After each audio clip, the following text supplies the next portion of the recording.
इस रथ यात्रा के पिछली रथ यात्रा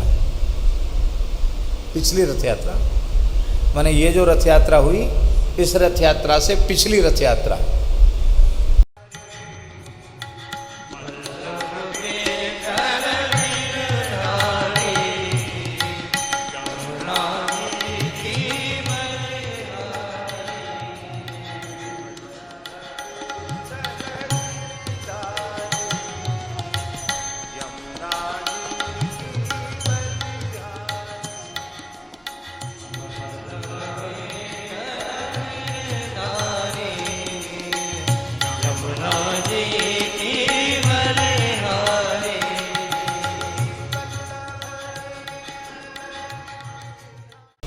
तो हमारे श्री यमुना मंदिर के पुजारी जी परम पूज्य श्री राम रतन दास जी, जिन्होंने लगभग 40-45 वर्ष अखंड यमुना जी की सेवा की और अद्भुत उनकी यमुना मंदिर है ना, यमुना जी की सेवा में उनकी निष्ठा थी।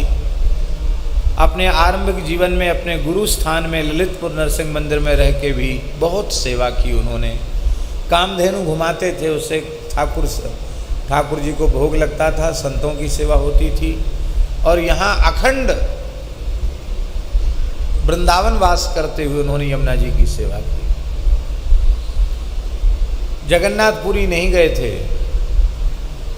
तो हमने कहा कि आपको हवाई जहाज़ से जगन्नाथ जी का दर्शन करा लाते हैं भुवनेश्वर। वहाँ से एक बार तो तैयार हो गए, बाद में बोले 40-45 साल हो गए वृंदावन से बाहर गए नहीं, अब जगन्नाथ जी हमको चाहेंगे तो अपने पास बुला लेंगे, जगन्नाथ जी का यहीं से दर्शन हो जाएगा, जगन्नाथ जी चाहेंगे तो यहीं दर्शन दे देंगे, ऐसा उन्होंने हमको कहा। अब हमारा शरीर वृंदावन से बाहर नहीं जाना चाहिए, हम अशक्त हैं, असमर्थ हैं। हमने कहा तो कोई बात नहीं, व्हील चेयर ले लेंगे आपके लिए, वहाँ व्यवस्था है व्हील चेयर की। नहीं, कहीं नहीं जाएंगे। जाते जाते मने कर दिया। और उनकी इस निष्ठा का दिव्य प्रभाव ये हुआ महाराज जी कि जगन्नाथ जी की रथ यात्रा के दिन ही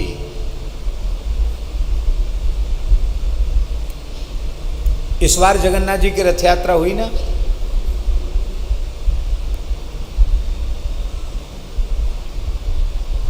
इस रथ यात्रा के पिछली रथ यात्रा माने ये जो रथ यात्रा हुई, इस रथ यात्रा से पिछली रथ यात्रा, उसके कुछ समय पहले ही हमारी चर्चा हुई थी उनसे। और ठीक रथ यात्रा के दिन ही उन्होंने श्री जगन्नाथ जी का स्मरण करते हुए निकुंज प्रवेश किया। तो ऐसे पूज्य पुजारी जी का उत्सव तो मनाया जा चुका है, लेकिन पुरुषोत्तम मास में सभी उत्सव आ जाते हैं, वर्ष भर के उत्सव आ जाते हैं।